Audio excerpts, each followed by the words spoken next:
Okay, so welcome to Quick Calculus. In this video, we will be solving for the limit as x approaches positive to infinity na 2 to the x plus 3 to the x all over 3 to the x. So, in this example, we can try, no? So, this will be 2 to the infinity, try and plug in, 3 to the infinity all over 6 to the infinity.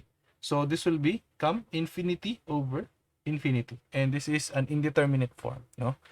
So, what we can do is to again try to simplify, manipulate, diba? So, since addition lang yan, we can break it down, diba? Into two fractions. No? So, we can do it as 2 to the x all over 6 to the x plus 3 to the x all over 6 to the x. Okay? And we can simplify this. Tama? So, this will become limit as x approaches positive to infinity. This will become 1/3 raised to x plus 1/2 raised to x. Okay?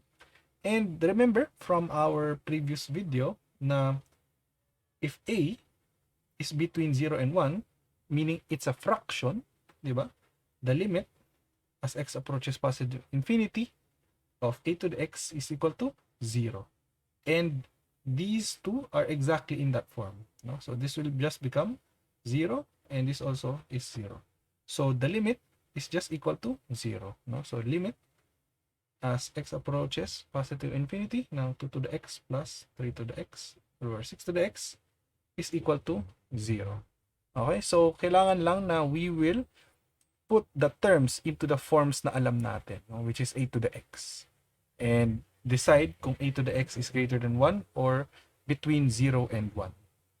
Okay, so see you in the next videos.